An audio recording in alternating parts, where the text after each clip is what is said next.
Niklas Fullkrug and his agent Thorsten Wirth are not stupid. They both know that the writing is on the wall as far as the German's career at West Ham United is concerned. Let's be blunt. Fulkrug and Thorsten Wirth are not naive. Their public messaging is not accidental. It is a deliberate nudge toward a transfer that preserves the player's international prospects and potentially his market value. From West Ham's vantage point, the signing has been an expensive misfire that we should have seen coming well before the player signed his contract at West Ham. And let's be brutally honest here. If the transfer request is true, Fulkrug is bailing out of West Ham because, fit or not, he is not likely to start many more games at the club, even if he is available from this weekend onwards after his latest injury spell. And if his game time is going to be limited, then Fulkrug is more worried about jeopardizing his chances of not getting a spot in the German national squad for next summer's World Cup than he is about helping West Ham to get out of the current predicament that we find ourselves in. Look, if you're new to this channel, new to the West Ham Voice, or if you watched the West Ham Voice before, but yet to become a subscriber, then please do subscribe to the channel. There's a QR code that's appeared in the top corner, which will take you straight to the subscription page. Subscription is totally free. And just a couple of other requests. If you enjoyed today's video, please do hit the like button because that helps to elevate the West Ham Voice on YouTube algorithms. And also, there's a hype button below the video, which helps to promote the video to other YouTube watchers. So please do hit those two buttons. And finally, if you're feeling very generous, you can become a member of the West Ham Voice, where for $1.99 a month, you receive exclusive extra content for members only. And the money raised through the membership scheme goes directly to Prostate Cancer UK. And just today, I sent them a donation to the tune of £320. So thank you for helping me to raise that. Right, let's get back onto the whole Fulkrug issue.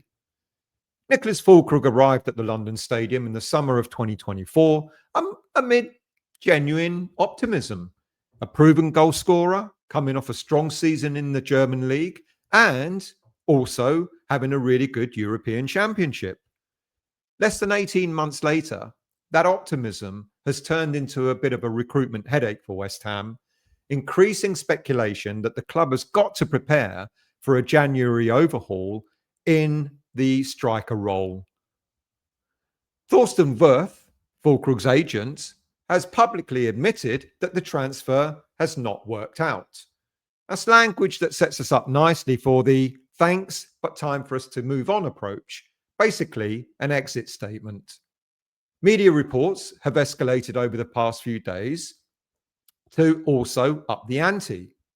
Plus, Fulkrug has reportedly handed in a transfer request, and there are apparently suitors in Germany and potentially Italy eyeing up a January switch. Now, look, if a transfer request is true, it just shows how little Fulkrug thinks of West Ham. He spent most of the last 18 months on the sidelines, and now that he's nearly back to fitness, he's being selfish in thinking about himself and his World Cup ambitions over what West Ham United might need.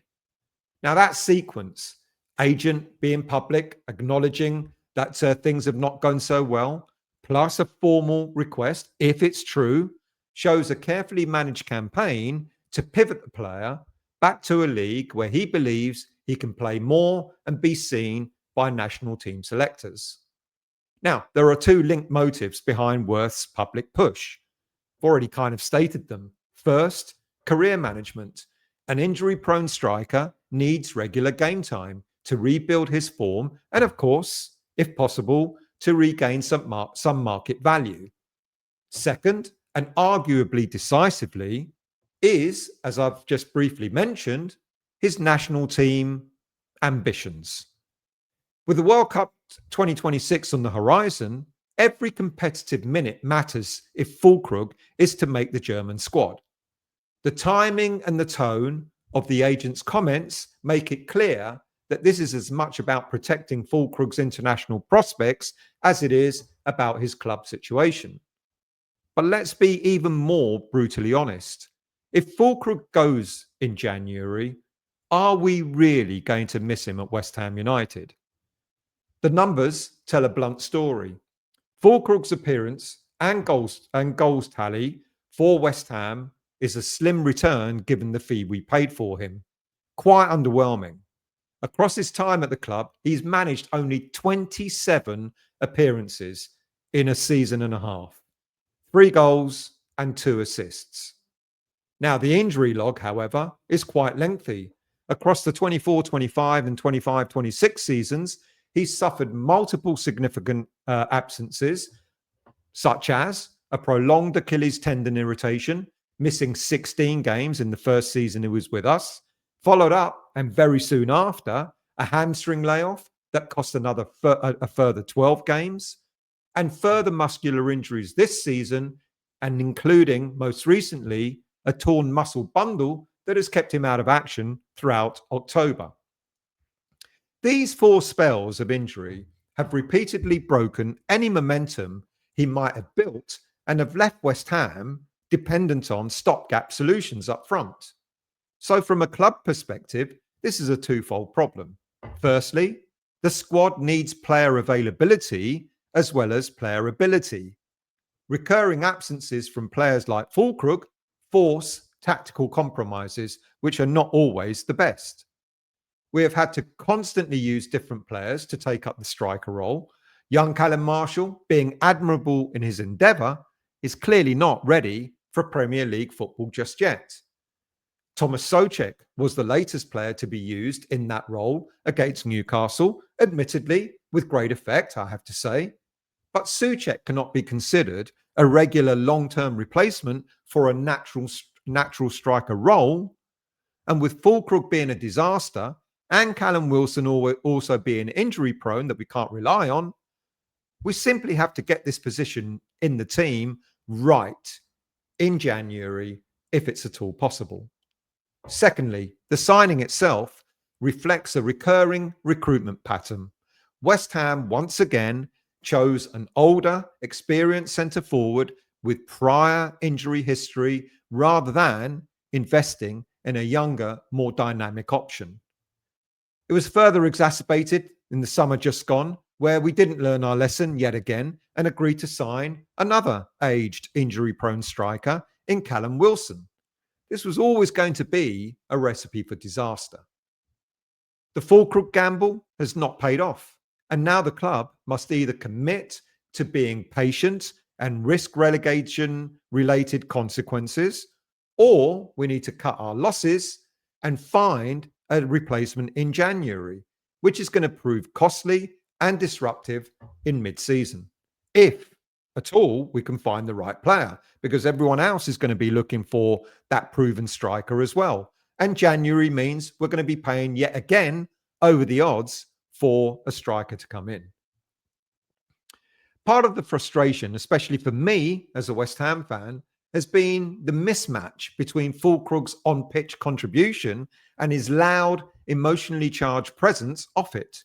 His so-called rallying words and outspoken criticism last season can endear a player to some fans, and that's what happened when Fulkrug called the team out for being shit. But for me, he was only concealing the fact that when fit, he himself has been completely underwhelming. When fit, his goals per minute and game-shaping influence has not matched the expectation attached to his transfer fee and his profile. Returning to Germany would check several boxes, I'm sure. Familiar surroundings, tactical fit, in a league that he has showcased his strengths, and a platform where his national coach can monitor him closely. For a 32-year-old forward who, with recent fitness inconsistency, the clock is already ticking. Playing regularly in the Bundesliga in the months leading up to the 2026 squad selection for the World Cup increases his chances far more than having intermittent appearances in the Premier League. As for West Ham, what should we really do? Well, pragmatism is required. If Fulkrug is determined to leave and his agent has framed the narrative, West Ham would need to be ready to act fast. We need to cut our losses, accept yet another massive hit on an overinflated transfer fee that we paid for him, and get on with finding an immediate replacement. Our short term option has to be that to identify a replacement who can play immediately and withstand the physical demands of the Premier League.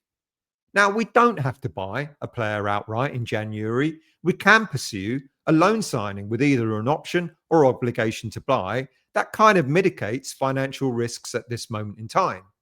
Alternatively, we can accelerate the scouting of a younger striker who fits the club's longer term plans, whatever they may be. But trying to find the young dynamic striker, as I've said, might not be that easy in January. Yeah, there are a few players in the under 21s that may do a job. Josh Landers, for example, Josh Ajala, for example, Daniel Cummins, who's just returned from injury, maybe. But that's a tall order to ask of an under 21s player to come in and save the day up front for West Ham. Then there's also talk that we're targeting a 26-year-old Lazio striker, Tijani Noslin, who joined Lazio from Hellas Verona in 2024 for a fee of something like 15, 16 million euros.